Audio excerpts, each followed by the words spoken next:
출애굽기 17장 8절부터 16절까지 있습니다.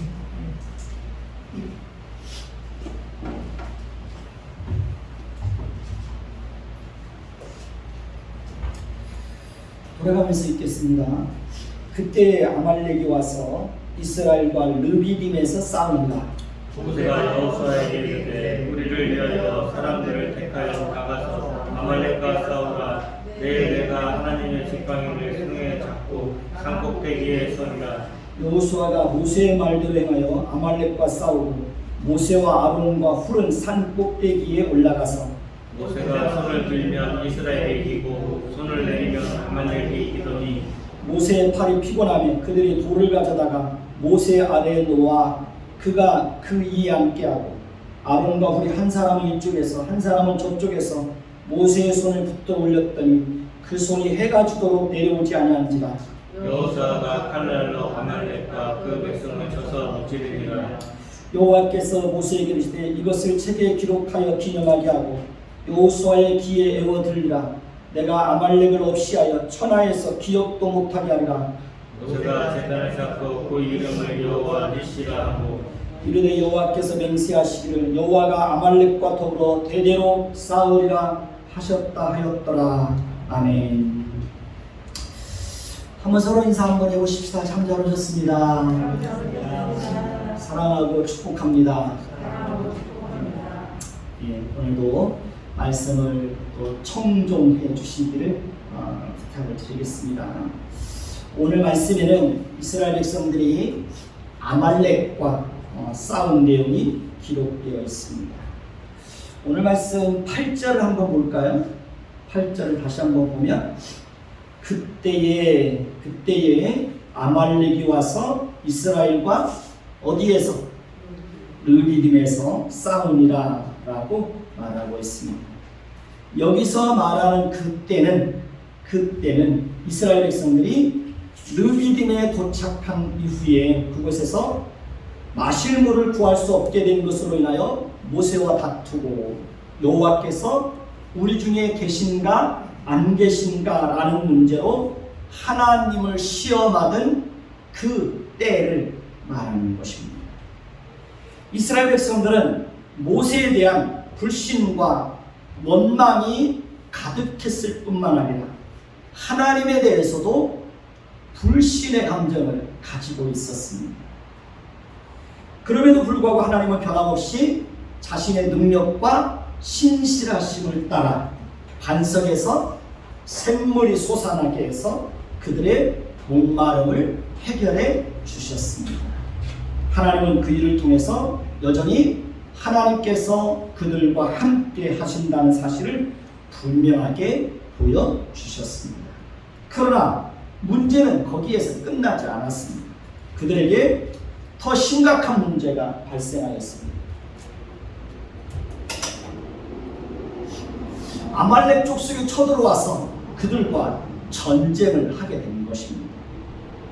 아말렉 족속은 에서의 후손으로서 애국과 가나안 사이에 있는 민족입니다. 아말렉 족속은 주로 유목민으로 살아가고 있었습니다. 아말렉 족속은 이스라엘 백성들과 뿌리 깊은 적대적 관계를 유지하고 있었습니다. 아말렉 족속은 굉장히 호전적인 민족으로서 싸움하기를 좋아하는 그런 성향을 가지고 있었습니다. 신명기 25장 18절에 보면 아말렉 족속은 하나님을 두려워하지 않는 자들이라고 말하고 있습니다. 오늘 말씀 16절도 한번 볼까요?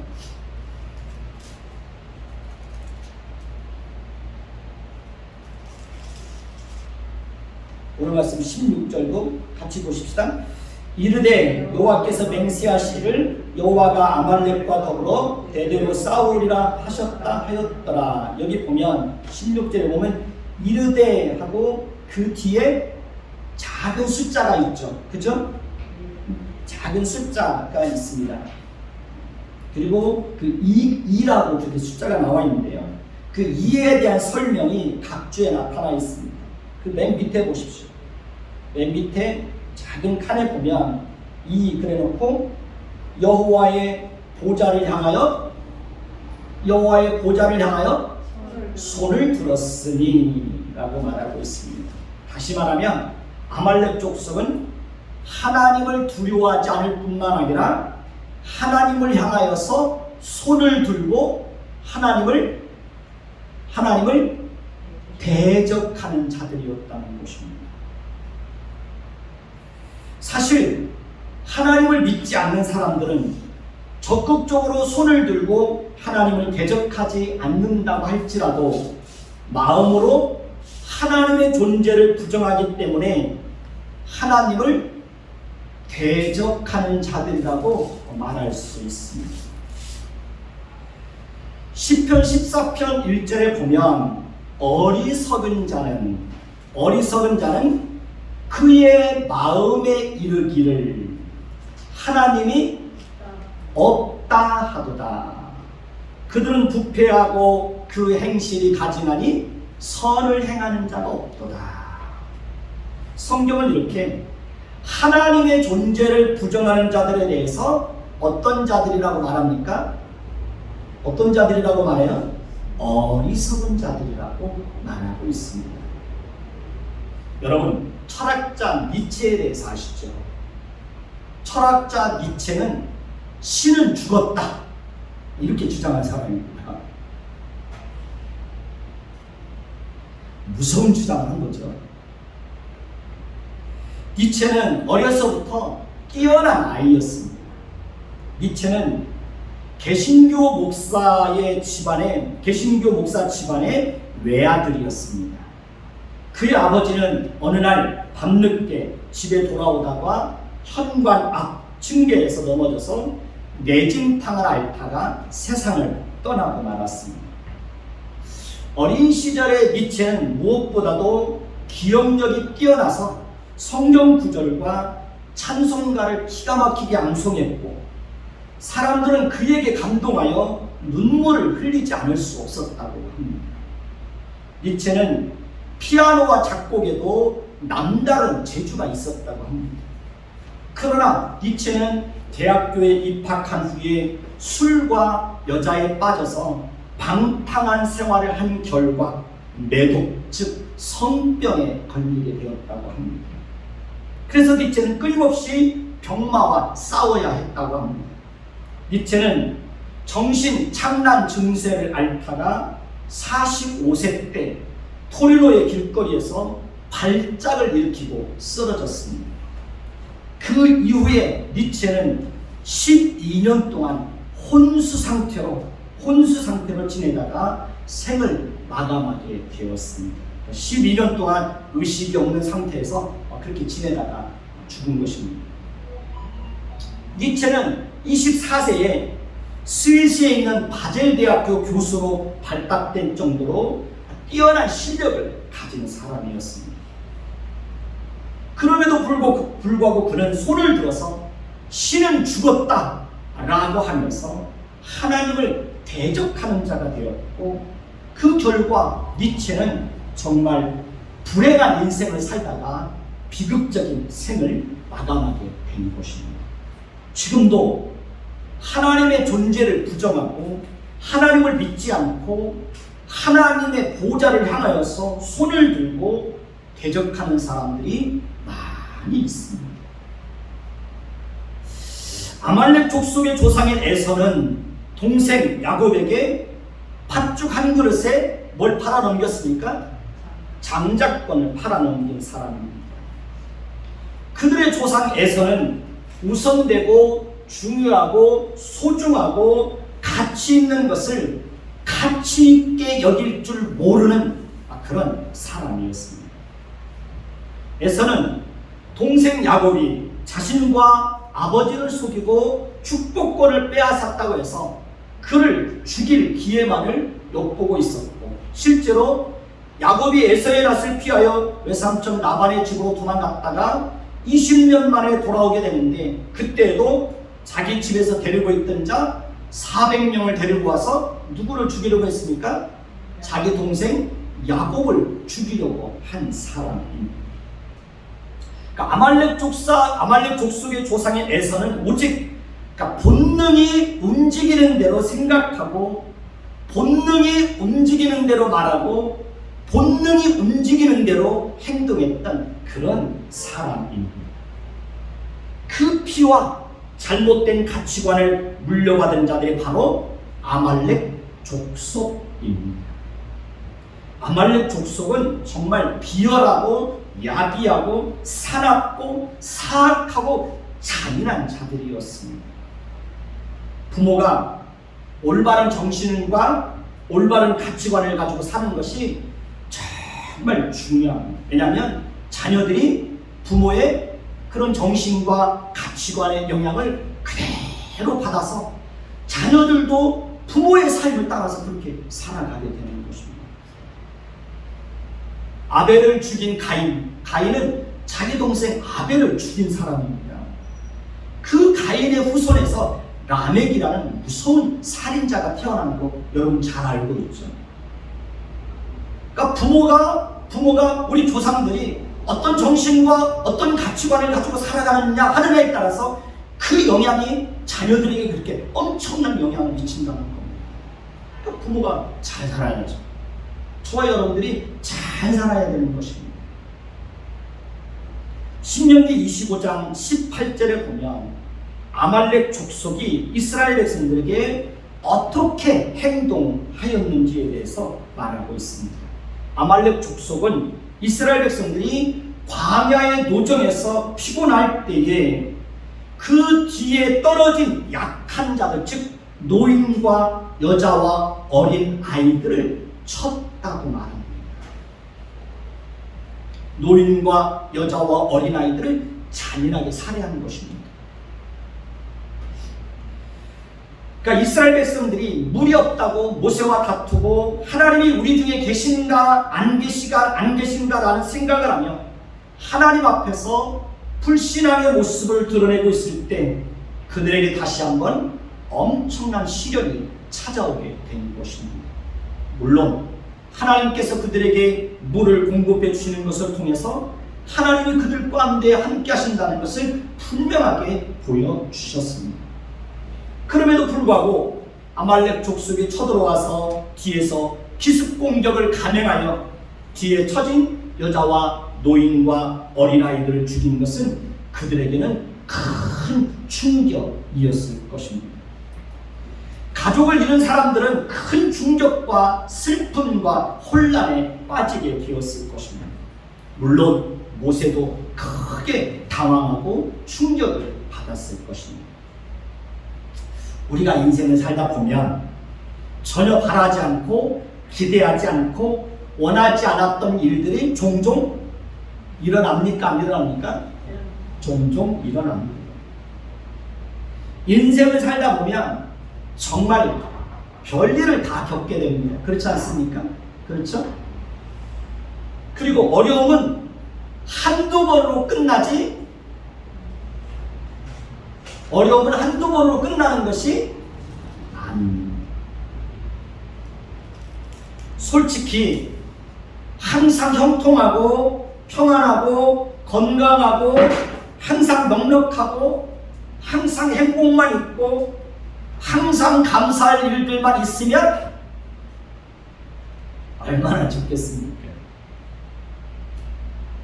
사람들과 부딪히고 갈등하고 마음 상하고 다투고 그런 일들이 없이 그냥 만나면 좋고 반갑고 또 만나고 싶고 그렇게 우리가 살 수 있으면 얼마나 좋겠습니까? 그렇죠?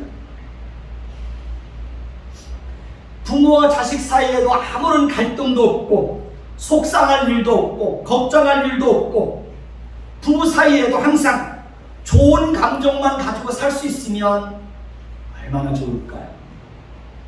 그러나 우리가 살다 보면 우리 인생이 그렇게 되지 않는다는 것을 우리는 잘 알고 있습니다. 우리 인생이 우리가 원하고 꿈꾸고 기대했던 것과는 전혀 다른 방향으로 우리의 인생이 그렇게 흘러갈 때가 있어요, 없어요? 종종 있습니다.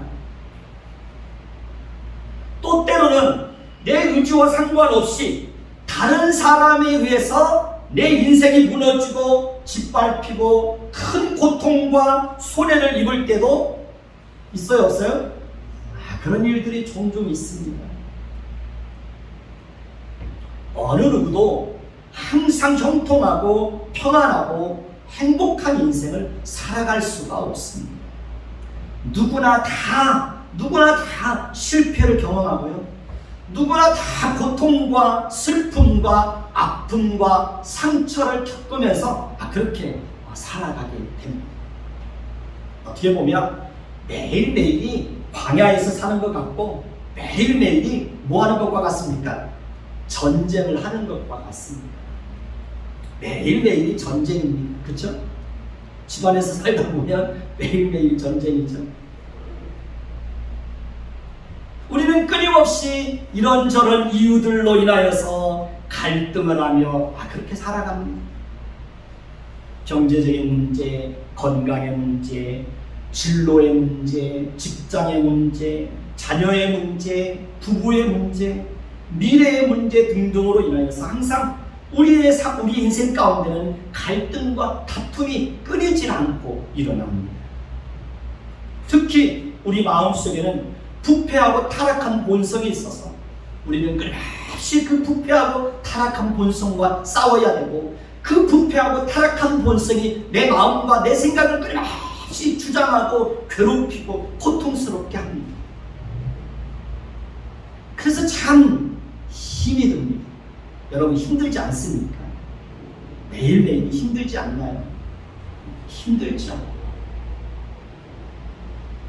부패한 본성이 나를 괴롭히고 그것 때문에 내 양심은 어떻게 해요? 늘 고통을 당합니다.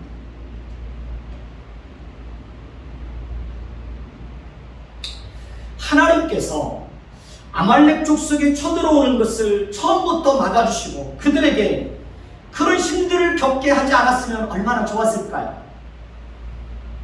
그런데 하나님은 광야의 여정 속에서 그들에게 그 일들을 겪게 하십니다. 물론 그 속에 하나님의 깊은 섭리가 있다는 것을 우리는 잘 알고 있습니다. 그리고 하나님 그 일을 통해서 하나님은 다시 한번 하나님이 그들과 함께 하시고 하나님이 그들 중에 계시다는 것을 분명하게 보여주십니다. 하나님은 이스라엘 백성들에게 큰 아픔과 상처와 고통을 가져다 준 아말렉 족속에게는 무서운 진노의 심판을 내려서 하나님께서 친히 그들과 싸우시고 그들을 없이하여 천하에서 기억도 못하게 하시겠다고 분명하게 말씀합니다. 끝까지 하나님의 존재를 부정하고 손을 들어서 하나님의 보좌를 향하여서 하나님을 대적하는 자들은 언젠가는 산산이 부서지는 하나님의 무서운 진노의 심판이 그들에게 임하게 될 것입니다. 오늘 말씀 9절을 한번 보십시다. 오늘 말씀 9절입니다.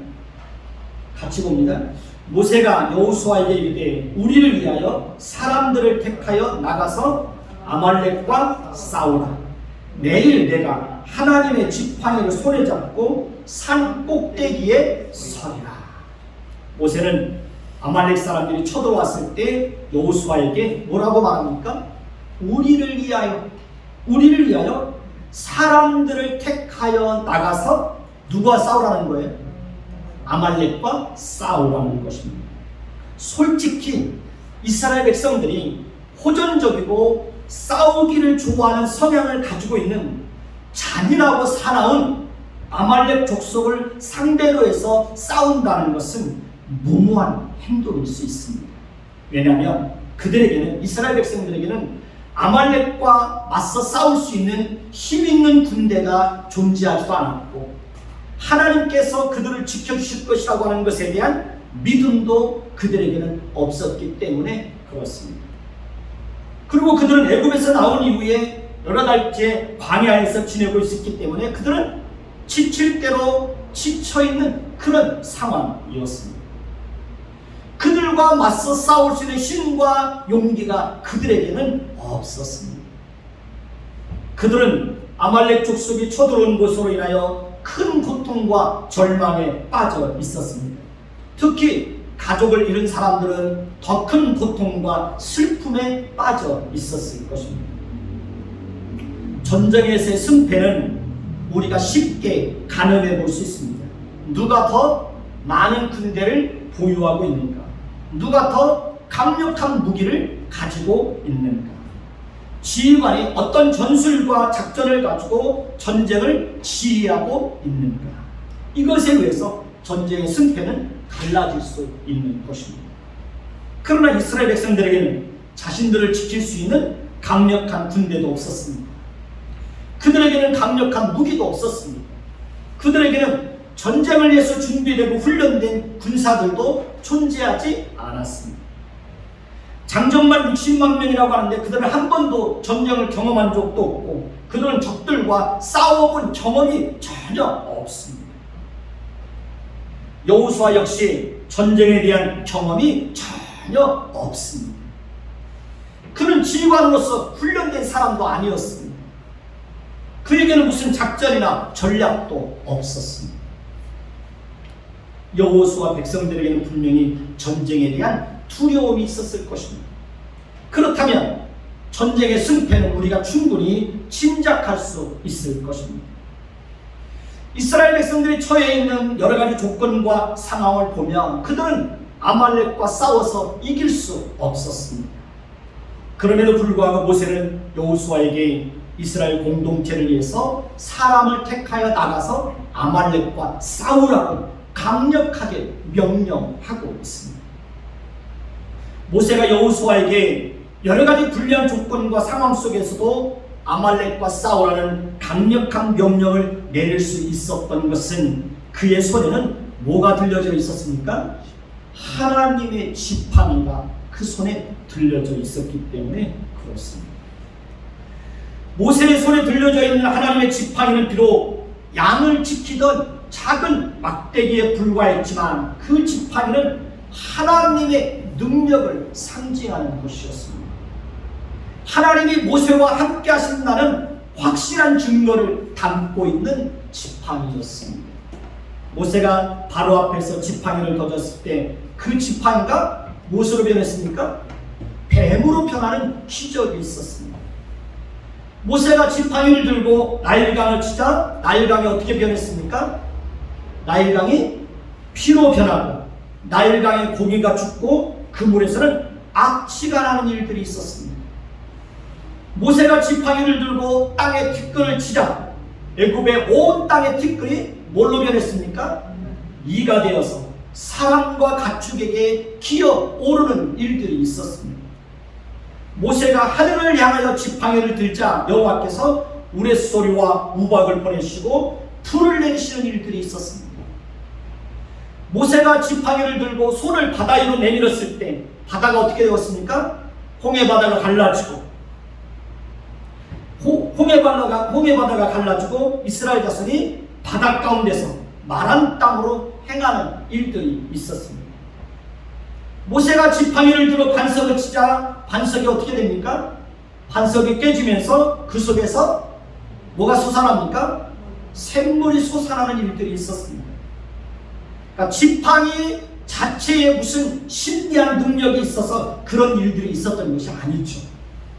다만 하나님은 그러니까 모세의 손에 들려져 있는 그 지팡이를 통해서 하나님의 능력이 얼마나 크고 위대한지를 보여주었던 것입니다.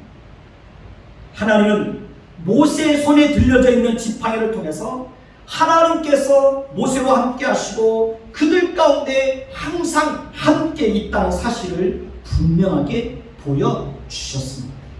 모세는 출애굽의 과정과 광야의 여정을 통해서 하나님이 어떤 분인지를 충분히 경험하였습니다.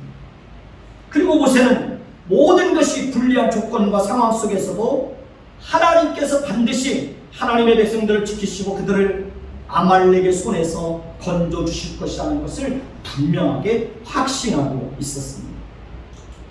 애굽의 바로왕의 손에서 하나님의 백성들을 건져주신 하나님께서 반드시 아말렉과의 전쟁에서 승리하게 하시고 하나님이 여전히 그들과 함께 하신다는 것을 보여줄 것이라고 모세는 확신하고 있었습니다. 모세는 모든 여정 속에 함께 하시고 과거에도 함께 하신 하나님께서 현재에도 함께 하실 것이라는 것을 믿었습니다. 하나님이 어떤 분인지를 안다는 것은 이렇게 중요한 것입니다. 하나님을 아는 자와 하나님을 모르는 자는 어떤 문제를 만났을 때 그 문제를 대하는 태도가 완전히 다릅니다. 하나님을 바르게 아는 사람들은 모든 일이 불가능하고 모든 조건과 형편이 불리한 상황 속에서도 모든 것을 가능하게 하실 수 있는 그 하나님을 바라보게 됩니다. 하나님을 바르게 하는 사람들은 하나님께서 어떤 악한 상황 속에서도 모든 것이 합력하여 우리에게 선이 되고 유익이 되고 복이 되게 하실 것이라는 것을 믿습니다. 하나님을 바르게 하는 사람들은 어떤 고통과 절망과 낙심이 될 만한 자리에서도 우리에게 소망을 주시고 우리를 이루어주시고 우리를 이루어 주시고 우리를 건져주시는 하나님을 묵묵히 바라보게 됩니다. 하나님을 바르게 하는 사람들은 과거에도 함께 하신 하나님께서 현재에도 미래에도 영원토록 함께 하실 것이라는 것을 믿습니다. 그러니까 하나님을 바르게 하는 사람들은 배후에서 역사하시고 배후에서 일하시는 그 하나님을 묵묵히 바라보게 됩니다. 그러나 하나님을 모르는 사람들은 오직 눈에 보이는 조건과 상황만을 바라보게 되는 것입니다. 우리가 지난주에 기도 시간에 그 서울광장의 키어 축제가 제대로 이루어지지 못하도록 하나님께서 비를 내려달라고 그렇게 기도했잖아요. 근데 정말 하나님께서 장대비를 내리 쏟아지게 하신 거예요. 강남에는 햇빛이 쨍쨍 내리고 있었대요. 광명시도 햇빛이 쨍쨍했습니다. 근데 하나님께서 우리의 기도를 하나님께서 귀 기울여서 들어주시고 우리만 기도했겠습니까? 얼마나 많은 사람들이 기도했겠습니까? 하나님은 우리의 기도를 들으시고 그들이 제대로 행사를 하지 못하도록 하나님께서 그렇게 많은 비를 내려주신 것입니다. 그래서 그들 스스로 흩어버린 거예요. 하나님을 바르게 하는 사람들은 배후에서 역사하시고 일하실 그 하나님을 바라보면서 기도하는 겁니다. 왜 사람들이 악하고 음란하고 속이고 불의와 불법을 행하고 사는 것입니까? 왜 사람들이 하나님을 떠나서 사는 것입니까? 왜 사람들이 불신앙 속에 빠지고 불순종의 죄를 범하는 것입니까? 왜 사람들이 하나님을 예배하는 것을 멀리하고 살아가는 것입니까? 왜 사람들이 하나님의 말씀을 들어도 순종하지 않는 것입니까? 왜 사람들이 말씀을 들어도 변하지 않는 것입니까? 왜 사람들이 동성애에 빠지고 그 동성애에 빠진 사람들을 지지하는 것입니까? 왜 사람들이 돈을 신처럼 그렇게 섬기고 사는 것입니까? 왜 사람들이 이 땅에 소망을 두고 사는 것입니까? 왜 사람들이 보이는 것이 전부라고 생각하고 살아가고 있습니다? 그 이유는 하나님을 알지 못하기 때문에 그런 것입니다. 부패하고 타락한 본성을 가지고 살아가고 있기 때문에 그런 것입니다. 사무엘상 2장 12절에 보면 엘리의 아들들은 행실이 나빠 여호와를 알지 못하였더라. 엘리의 아들들은 행실이 나빠 여호와를 알지 못하였다라고 말합니다. 엘리의 아들들이 여호와의 제사를 멸시하고 성전에서 봉사하는 여인들과 동침하고 그들의 행실이 그렇게 악했던 것은 누구를 알지 못했기 때문이라는 거예요. 하나님을 알지 못했기 때문에 그렇게 살아가게 되었다는 것입니다.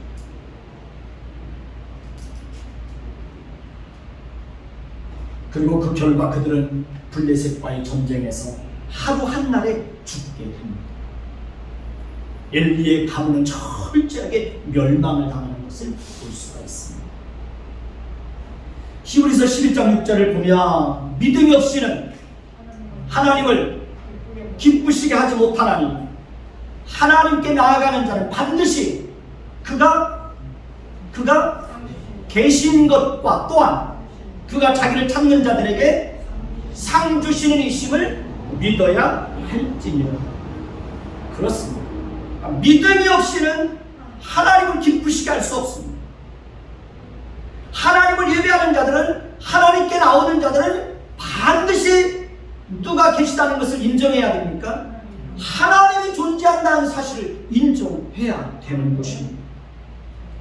그리고 하나님은 자기를 찾고 예배하고 충성하고 헌신하고 기도하는 자들에게 반드시 만나주시고 상 주시고, 하나님은 우리가 기도할 때 우리의 기도를 들어주신 분이라는 것을 어떻게 해야 됩니까? 믿어야 되는 겁니다.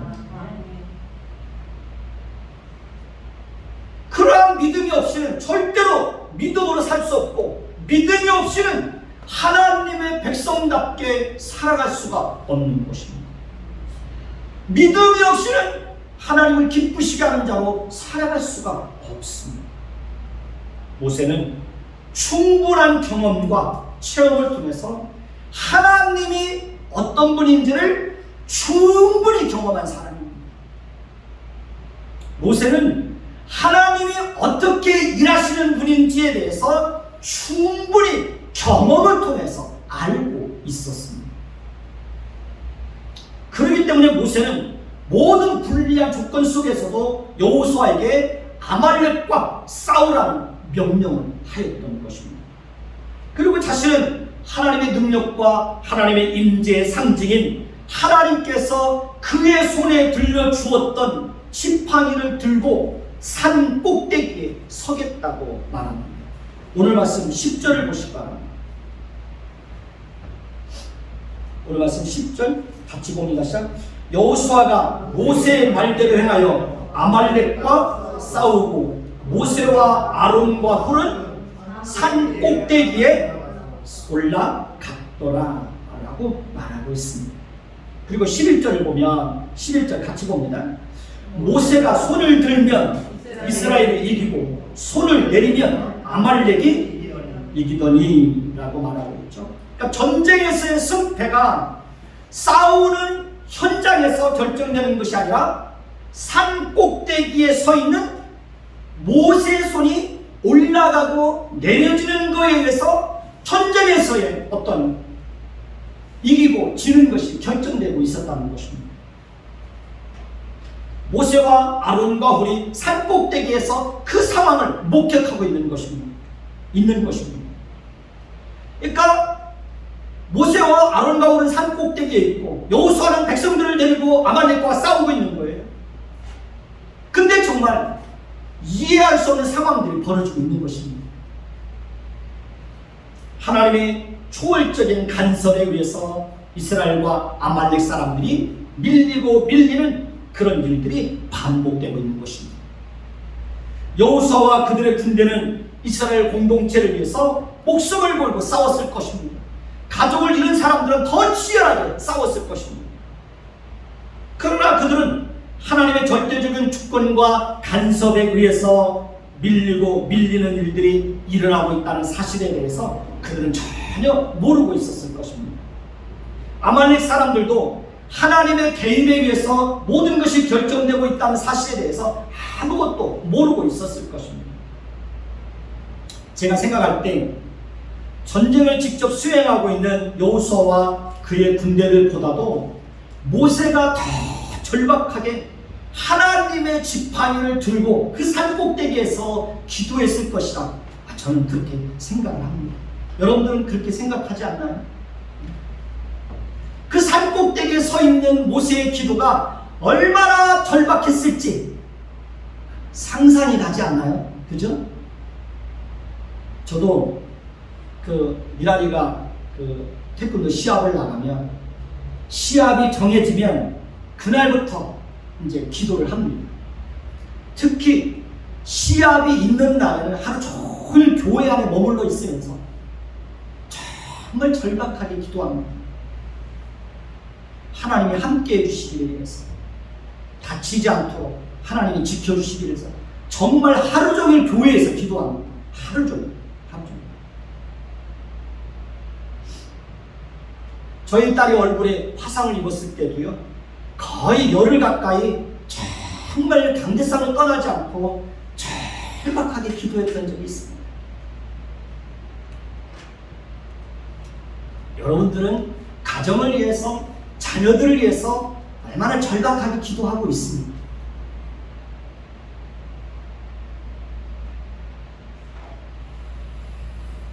모세와 같은 그런 정신을 가지고 여러분들은 정말 자녀의 문제를 위해서, 또 여러분들의 미래를 위해서 그렇게 절박하게 기도해 본 적이 있으시나요?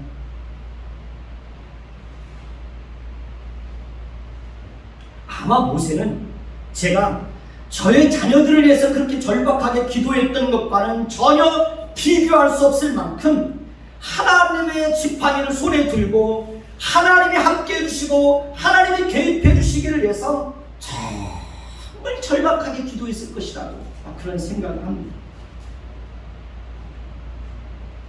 그러나 모세도 사람인지라 계속 손을 들고 있을 수 없었기 때문에 손이 내려올 수밖에 없었고, 손이 내려오면 이스라엘 백성들이 밀리니까 또다시 손을 올릴 수밖에 없었던 것입니다.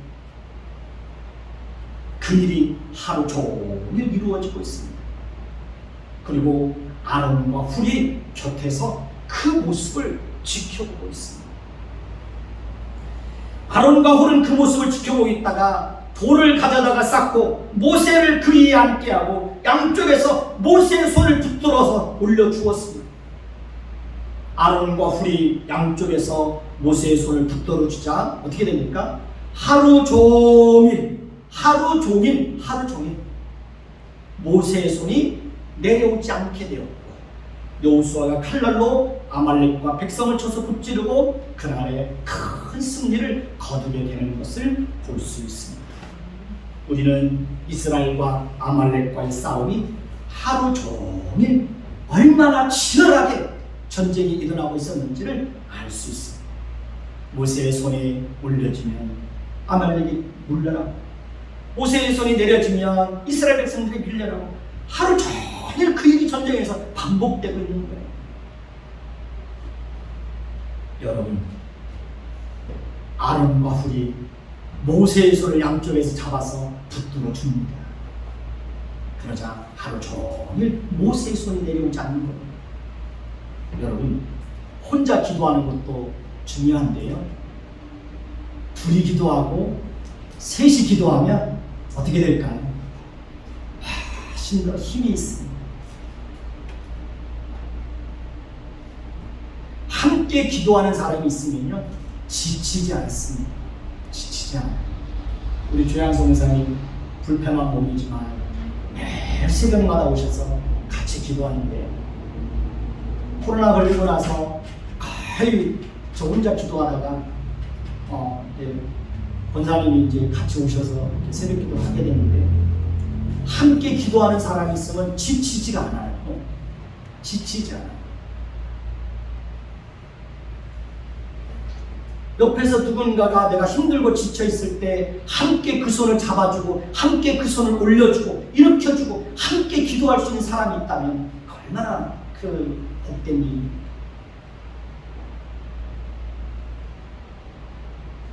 그나마 기도도 안 하는 사람들도 너무 많잖아요.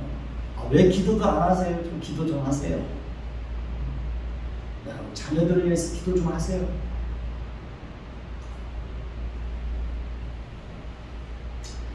전도서 4장 9절에서 12절 말씀 아시나요?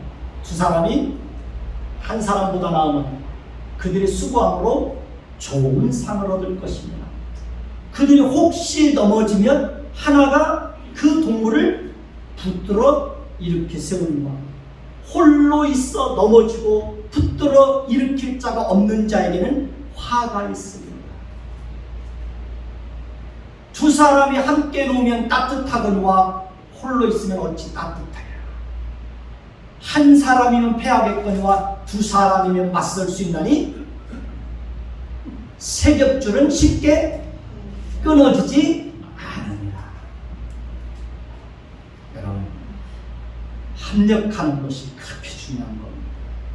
합력하는 것이. 오늘 말씀 14절을 보실까요? 14절을 같이 봅니다. 시작. 여호와께서 모세에게 이르시되 이것을 책에 기록하여 기념하게 하고 여호수아의 귀에 애워 들리라. 내가 아말렉을 없이하여 천하에서 기억도 못하게 하리라. 보세요. 하나님은 아말렉과의 전쟁을 책에 기록하여 기념하게 하고, 특히 누구의 귀에? 여호수아의 귀에 애워 들리라는 겁니다. 귀에 애워 들리라고 하는 것은 여호수아의 귀에 못이 박히도록 그날에 있었던 일어난 일들을 끊임없이 얘기해 주라는 거예요. 모세와 아론과 훌은 그날에 산꼭대기에서 일어났던 일과 전쟁터에서 일어났던 일들에 대해서 기회가 있을 때마다 여호수아를 불러놓고 그 전쟁사를 이야기해 주었을 것입니다. 아마 여호수아는 귀에 못이 박히도록 그 얘기를 들었을 것입니다. 모세는 그날의 일을 책에 기록하여 여호수아에게 주고 여호수아는 틈만 넣으면 그 사건에 대한 기사를 읽었을 것입니다. 우리도 기회가 주어질 때마다 우리 자녀들에게 하나님이 어떤 분인지를 귀에 못이 박히도록 얘기해 줘야 되지 않겠습니까? 왜 하나님을 예배하고 왜 하나님을 섬겨야 되는지 우리 자녀들에게 귀에 못이 박히도록 지속적으로 얘기해 줘야 되지 않을까요? 저도 자녀들에게 기회가 주어질 때마다 하나님께서 아빠의 생애를 통해서 어떻게 일하셨는지, 하나님은 어떻게 도와주셨는지, 어떤 은혜를 베풀으셨는지 기회가 주어질 때마다, 통화할 때마다 얘기를 해줍니다. 그래서 우리 자녀들이 하나님을 떠나지 않도록 해야 되는 것입니다. 우리가 왜 말씀을 암송합니까? 왜 말씀을 암송하는 거예요? 그 말씀을 우리 마음에 새겨놓기 위해서 그러는 거예요. 그러니까 말씀을 부지런히 암송해야죠. 소망에도 오후에 나와가지고 말씀 암송하고 그래야죠. 그치? 너무 중요한 거예요. 너무 중요한 거예요. 그러니까 하나님의 말씀을 암송해서 우리의 귀에 못이 닳도록, 귀가 닳도록 말씀을 듣고 암송하고 우리 마음에 새겨놓고, 그래서 그 말씀이 내 삶을 주장할 수 있도록 그렇게 해야 되는 거예요.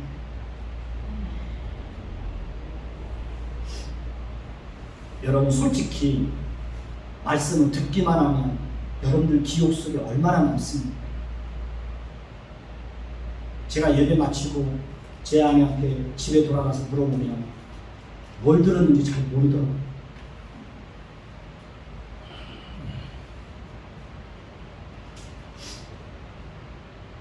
저는 제가 설교를 해도요, 제가 전했던 설교를 집에 들어가서 다시 들으면서 다시 정리해놓고요, 그리고 또 집에서도 오늘 아침에도 지난주에 전했던 설교를 오늘 아침에도 한번 듣고 왔습니다.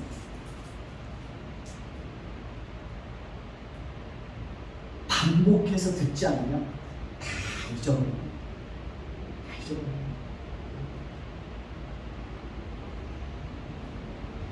저는 솔직히 정말 이렇게 제가 성경을 바라보는 관점과 같은 관점을 가지고 성경을 바라보는 그런 목사님들의 설교를 들으면요, 타이핑을 다 그 유튜브로 다 들으면서 컴퓨터를 쳐가지고 그걸 다시 출력해가지고 들고 다니면서 읽고 또 읽고 듣고 또 듣고 계속 반복해서 듣습니다. 그래도 그렇게 하는데도 지금은 저도 연세가 있잖아요. 저도 이제 60이 다 되다 보니까요, 그렇게 들어도 얼마나 잘 잊어버리는지 몰라요.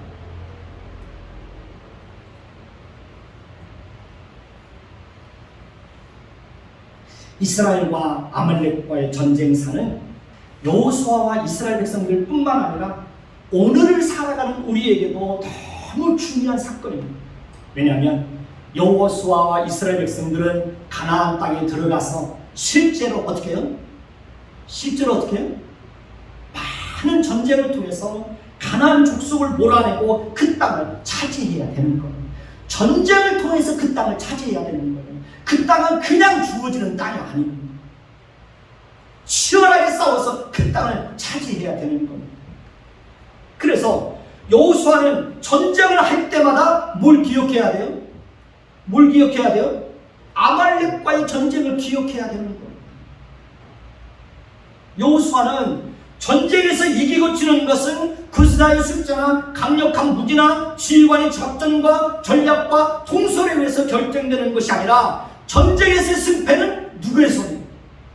하나님의 손에 의해서 결정된다는 사실을 여호수아는 가나안 정복 전쟁을 하는 모든 과정 속에서 그 사실을 잊으면 안 되는 거예요. 하나님께서 그들을 위해서 싸우시고 하나님이 그들의 편이 되어서 하나님의 친히 그들과 함께 하신다는 사실을 여호수아는 기억하고 전쟁을 수행해야 했던 것입니다. 오늘 말씀 15절을 볼까요? 오늘 말씀 15절을 봅니다. 같이 봅니다. 자, 모세가 제단을 쌓고 그 이름을 여호와 니시라 하고, 니시는 깃발이라는 의미를 가지고 있습니다. 전쟁에서 승리하게 하시고 정상에다가 깃발을 꽂게 하시는 분은 누구예요? 하나님이라는 거예요. 그날의 전쟁은 여호수아가 백성들과 아말렉과 싸울 때 치열하게 잘 싸워서 전쟁에서 이기는 것이 아니라 하나님이 그들에게 승리를 주셨다는 것을 분명하게 알려주고 있는 것입니다. 우리는 이 땅에서 살아가는 동안 끊임없이 싸워야 할 것입니다. 거짓과 불의와 불법과 싸워야 할 것입니다. 세상을 지배하는 정신과 우리는 싸워야 됩니다. 믿음의 선한 싸움을 끝까지 싸워야 됩니다. 부패하고 타락한 본성과 끊임없이 싸워야 되는 거예요. 내 안에 있는 부패한 본성을 따라서 살아갈 것인지, 선한 양심을 가지고 하나님의 말씀을 따라서 하나님의 성품을 따라서 내가 내 인생을 살아갈 것인지, 우리 안에서 끊임없이 싸워야 되는 거예요. 양심과 끊임없이 싸워야 됩니다. 양심. 악한 영들과 끊임없이 싸워야 됩니다. 그리고 우리는 그 싸움을 싸우기 위해서 어떻게 해야 됩니까? 하나님께 끊임없이 하나님의 은혜를 구해야 되는 거죠. 왜냐하면 싸움에서 이기고 지는 것은 우리의 노력과 결심과 지혜와 경험과 능력에 의해서 결정되는 것이 아니라 우리에게 승리를 주시는 분은 누구예요? 하나님. 하나님이 승리의 깃발을 꽂게 하실 때 우리는 승리의 깃발을 꽂을 수가 있게 되는 것입니다. 우리는 믿음의 선한 싸움을 싸울 때 하나님께서, 우리가 믿음의 선한 싸움을 싸울 때 하나님이 반드시 우리와 함께 하실 것입니다. 그러니 싸우는 것을 포기하고 체념하면 안 됩니다. 끝까지 포기하지 않고 싸우는 사람들만이 승리하시는 하나님을 경험할 수 있게 되는 것입니다. 승리에 싸우는 사람들만이 승리의 깃발을 꽂게 하시는 하나님을 경험할 수 있는 것입니다. 어떤 상황 속에서도, 아무리 힘들고 어려운 상황 속에서도 하나님이 나와 함께 하신다는 이 사실을 결코 잊지 않으셨으면 좋겠습니다. 내가 힘들다고 해서 하나님이 나와 함께 하시지 않는, 하나님이 나와 함께 하지 않는 것은 아닌가? 하나님이 나를 버린 것은 아닌가? 하나님이 나를 외면하는 것은 아닌가? 그런 생각 좀 가지지 않았으면 좋겠습니다. 어떤 상황 속에서도 하나님은 변함없이 여러분과 함께 하시고, 여러분을 지키시고, 여러분의 편이 되어서 여러분들을 도우시고, 여러분들을 위해서 친히 싸워주시고, 궁극적으로 우리에게 승리의 깃발을 꽂게 하실 것입니다. 그러니 그 하나님 이렇게 바라보고 끝까지 믿음의 길을 걸어가는 저와 여러분들이 되시기를 예수님의 이름으로 축원해 드리겠습니다. 기도하겠습니다. 하나님, 우리의 싸움은 우리의 노력과 우리의 결심과 우리의 능력에 의해서 결정되는 것이 아닙니다. 하나님이 함께 하실 때 우리는 모든 싸움에서 승리할 수 있습니다. 승리의 깃발을 꽂게 하시는 분은 하나님이십니다. 그러니 그 하나님 바라보며 어떤 상황 속에서도 묵묵히 믿음의 걸음을 걸어갈 수 있게 하옵소서. 믿음의 선한 싸움을 잘 싸워서 승리할 수 있게 하옵소서. 악한 영들과 싸워서 승리할 수 있게 하옵소서. 부패한 본성과 싸워서 승리할 수 있게 하옵소서. 세상을 지배하는 정신과 싸워서 승리할 수 있게 하옵소서. 부정과 불의와 불법과 싸워서 승리할 수 있도록 하나님 도와주옵소서. 날마다 승리의 깃발을 꽂을 수 있는 하나님의 사람들 되게 하여 주옵소서. 예수 그리스도의 이름으로 감사하며 기도드립니다. 아멘.